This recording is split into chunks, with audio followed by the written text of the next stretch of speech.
Pozdravljeni. Moje ime je Jana Rošker, zelo sem vesela, da imam priložnost, če tudi samo zgolj preko spleta z vami deliti nekaj svojih misli in nekaj svojega znanja v zvezi s konfucijanstvom. In sicer bom tukaj govorila, kot vidite, o konfucijanskem relacionalizmu kot alternativnem modelu organizacije družb v časih virusnih epidemij.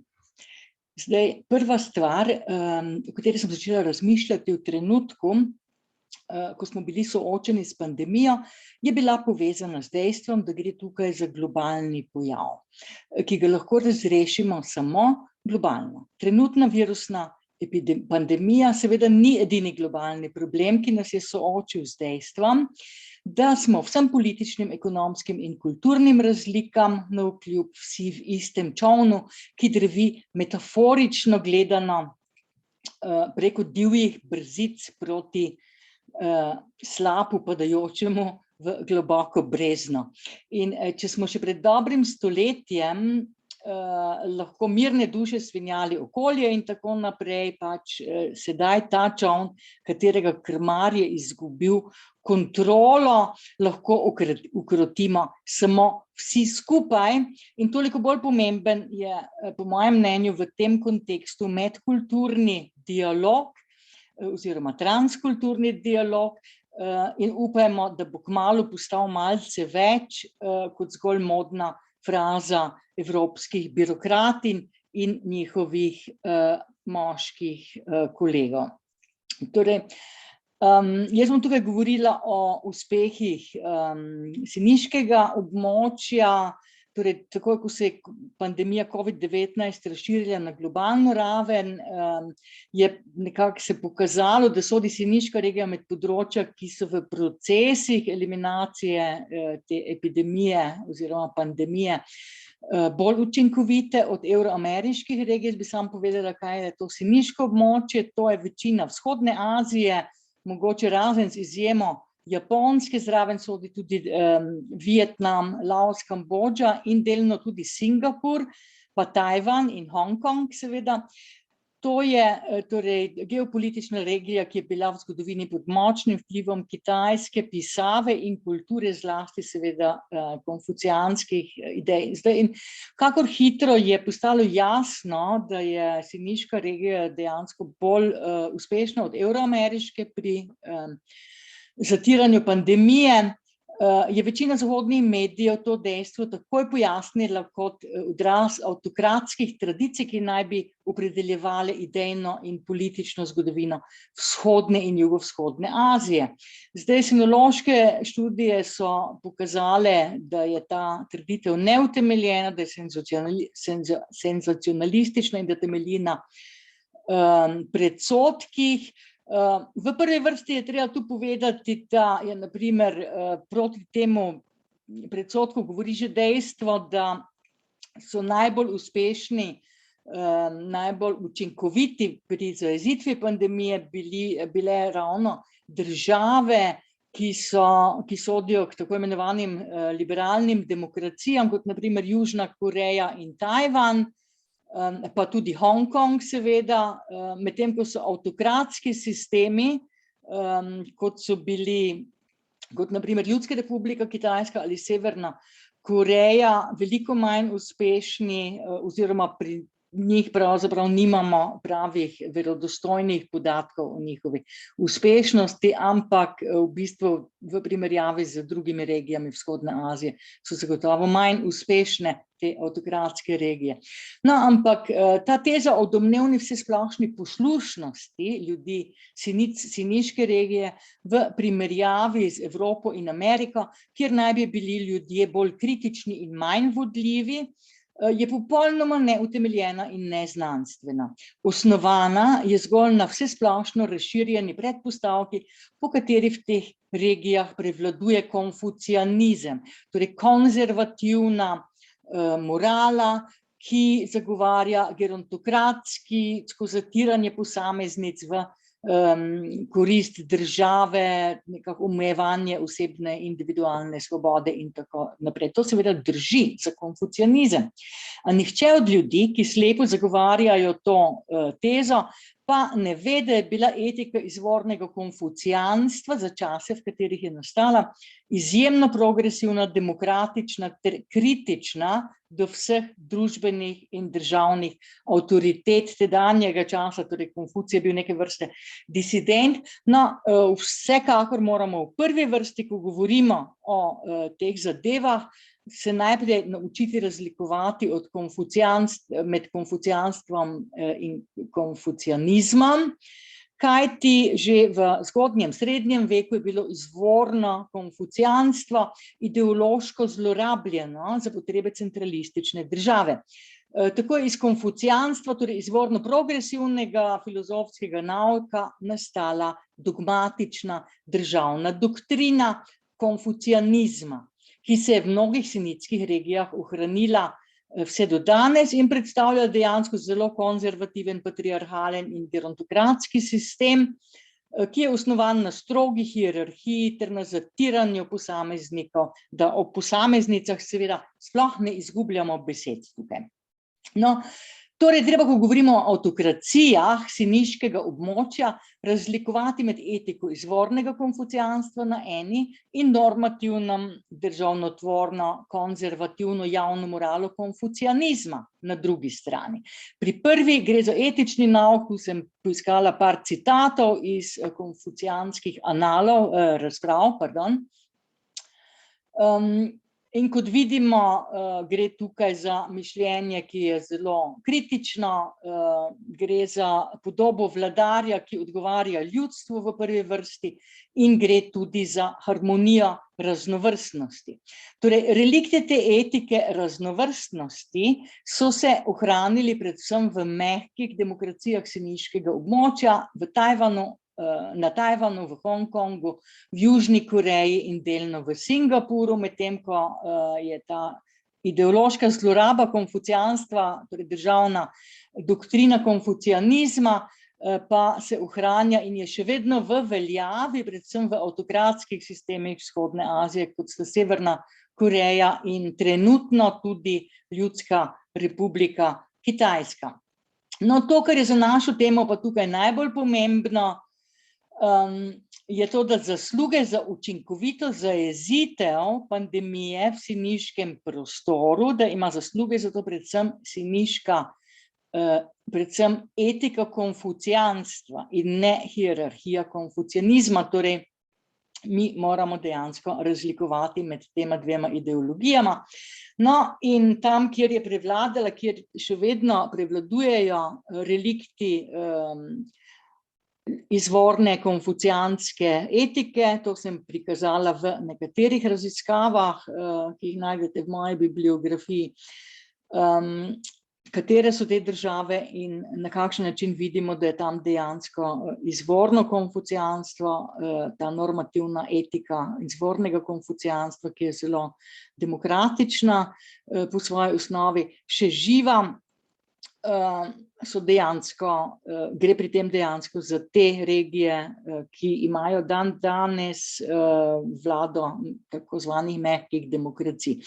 No, in njihova uspešnost je bila vidna predvsem v naslednjih postavkah, v tem, da so hitro reagirale v začetnih fazah epidemije, v tem, da so poskrbele za dobro in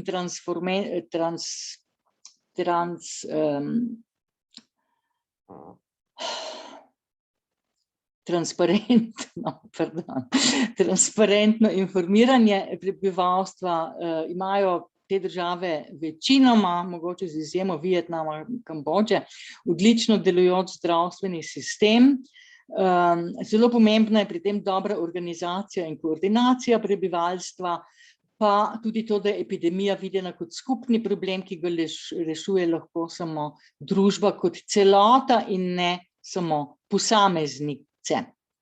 Torej, pri tem gre za relikte konfucijanskega relacionalizma. Zdaj pa, če izhajamo iz hipoteze, da je učinkovitost zajezitvenih ukrepov teh mehkih demokracij v siniški regiji dejansko povezana z izvorno konfucijansko etiko, si moramo najprej za dodatno osvetlitev te hipoteze najprej ugledati temeljne značilnosti te etike, seveda. No, in ta temelji na osrednji konfucijanski kreposti ran, ki bi jo lahko prevedli z izrazom človečnost ali sočlovečnost. Pismenka, s katero se ta pojem zapisuje, je sestavljena iz dveh delov, namreč iz simbola, ki označuje človeka, in simbola, ki izraža dvoje oziroma pluralnost, množino. Torej, osrednja konfucijanska vrlina torej izvira iz zavedanja, iz ozaveščanja dejstva, da lahko vsak med nami preživi samo v odnosu z drugimi. Zato je pomembno, da se v drugega tudi vživimo. Ran pomeni sposobnost vživeti se v sočloveka. Pomeni sočutje kot temelj vzajemne solidarnosti in pomeni, da noben človek ni otok.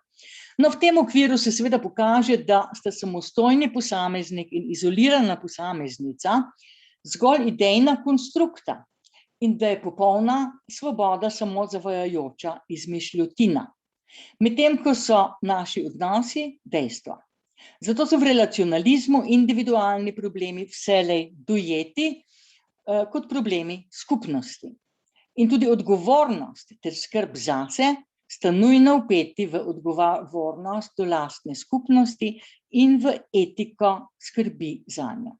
Noben človek torej ni otok, tudi v pandemiji smo vsi skupaj, četudi je v takšnih situacijah najbolj pomembna zaščita. Sebe in druge moramo zaščititi pred okužbo. Zaščititi se moramo pred boleznijo in pred soljudmi, predvsem pa se moramo zaščititi sami pred seboj oziroma pred našim lastnim egocentrizmom.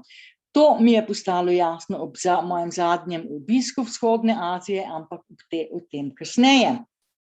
Poglejmo si najprej, kakšen je ta sistem relacionalizma oziroma odnosnosti, ki temelji na kreposti sočlovečnosti.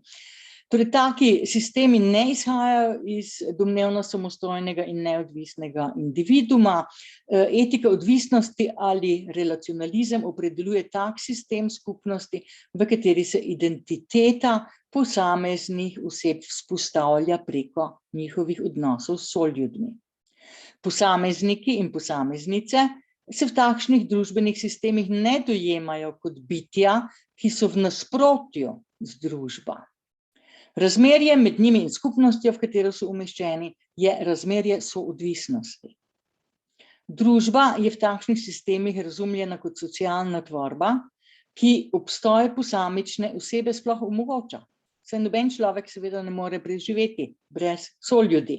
Zato se v siniških regijah družba razume kot nekaj primarnega. Še vedno tudi to sem dokazala v vrsti empiričnih raziskav.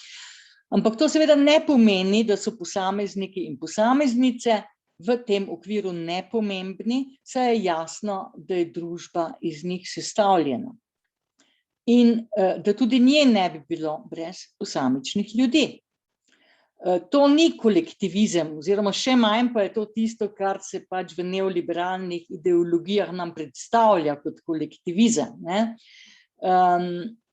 Ker večina teh ideološko zlorabljenih konceptualizacij tega koncepta še vedno izhaja iz posameznika in je torej ideja, ki temelji na individualizmu. Torej, v siniških družbah sistemi jih ne moremo opredeliti kot kolektivistične. Relacionalizem temelji na zavesti, da so sreča in dobrobit vsakega posameznika, posameznice ter blagostanje in zadovoljstvo vsake posameznice in posameznika tesno povezani z blagostanjem in dobrobitjo družbe kot celote. V takem ustroju družbe vsak človek samega sebe dojema kot organski in neločljivi del odnosov, v katere je vpet. Ti se pričnejo v družini, ki je osnovna celica tega omrežja in se potem v koncentričnih krogih nekako širijo na lokalno skupnost, provinco, državo in tako naprej. Enkratnost posameznih oseb pa se pri tem ne vzpostavlja preko tistih značilnosti ljudi, ki se razlikujejo od povprečja, torej štrlijo ven, torej, ki niso ukalupljeni v norme, temveč so drugačni in samosvoji, prav nasprotno. Torej, enkratnost je v konfucijanstvu izjemno pomembna, ampak ta se ne vzpostavlja preko enkratnosti tega, kar nas ločuje od drugih, temveč preko tega, kar nas povezuje z drugimi. Torej, preko enkratnosti kombinacije vlog ali funkcij, ki jih človek prevzema v družbi. Ne? In te so seveda večplastne. Tu ne gre samo, da si ti determiniran z enim samim tipom odnosa. Jaz, na primer, sem učiteljica, hkrati sem raziskovalka in zato tudi učenka idej drugih ljudi. Poleg tega sem državljanka, voznica, pevka, potrošnica, žena in še marsikaj drugega. Vsaka od teh vlog je določena z odnosi in razmerji, ki jih živim tukaj, skupaj s soljudmi, s prijateljicami, kolegi, sorodnicami in prijatelji ter znanci. No, v družbah, v sinitskih družbah bi lahko pravzaprav prej govorili o individuaciji, kot pa o individualizmu. To pomeni, individuacija je proces, v katerem je vsako človeško bitje dojeto kot enkratna in neponovljiva kombinacija posamičnih kvalitet, ki so same po sebi splošne. Pri tem torej ne gre za sistem, ki bi tako kot individualizem temeljil na nekem zavestnem poudarjanju in povzdigovanju značilnosti posameznika, posameznice, v nasprotju s kolektivnimi oziri in dolžnostmi. Procesi individuacije znotraj relacionizma omogočajo boljšo učinkovitost družbe kot celote. Se temeljijo na upoštevanju posebnosti individuma, ki se v procesu individuacije ne iztrebijo, temveč nasprotno razvijajo in ukrepijo. No, vsak človek ima na primer en nos, dvoje oči, dvoje ušes, ena usta in tako naprej, vendar so vsi ti univerzalni faktorji v individualnih kombinacijah različni in prav to omogoča individualne značilnosti posameznika. Zato je individuacija proces, ki iz človeka naredi prav to določeno bitje, katero je. Človek se v individuaciji dojema kot organski, a hkrati poseben del skupnosti. Glede na to, da je človeški individuum kot živeča celota sestavljen iz samih univerzalnih faktorjev, je torej popolnoma vraščen v skupnost in ne predstavlja njenega nasprotja. Na tej osnovi se nam individualizem pokaže kot egocentrizem, ki poudarja, kako drugačna je njena oseba v primerjavi s vsemi drugimi, kako posebne so njene pravice in ne to, na kakšne načine je z njimi povezan. Torej, za konec naj zaključim še z zgodbico, ki sem jo že prej obljubila, ki sem jo doživela nazadnje, ko sem bila na Tajvanu leta 2019 pred epidemijo. Že takrat so ljudje radi nosili, pogosto nosili maske in jaz sem mislila, da je razlog za to pač onesnaženost zraka. Potem pa sem ugotovila, da je to tudi v zaprtih prostorih tako in sem vprašala enega kolega v knjižnici, ki je v zaprtem prostoru nosil masko, zakaj to počne, saj zrak tukaj ni onesnažen, je rekel, da je prehlajen in da noče svojih virusov trositi naokrog. No, in takšno gesto mu ni ukazala nobena represivna država ali državna inštanca, takšno gesto mu je velelo njegovo lastno srce oziroma njegov občutek za soljudi, njegova vljudnost, ker si ni želel živeti v družbi, v kateri razsaja prehlad ali gripa navadna, saj življenje v takšni skupnosti ni prijetno. No, in takšne in seveda še veliko hujše neprijetnosti smo nekaj mesecev kasneje izkusili tudi sami na lastni koži, ker smo zabredli globoko v koronsko krizo skupaj z večino človeštva, a tudi izraz kriza je v kitajskih pismenkah zapisan tako, da se razume kot po eni strani nevarnost, po drugi priložnost, novo upanje. Naj torej tale prispevek zaključim s pobožnim upanjem na to, da se je možno iz medkulturnih vidikov človeškega odnosa do pandemije kaj naučiti. Naj ga končam tudi še z toliko bolj neverjetnim upanjem na to, da nekje v stičišču mnogoterih svetov morda le obstaja, vendarle le obstaja tudi možnost neke nove globalne etike, ki ne bo zasnovana na enakosti, temveč na enakovrednosti vseh ljudi. Najlepša hvala za potrpežljivo poslušanje.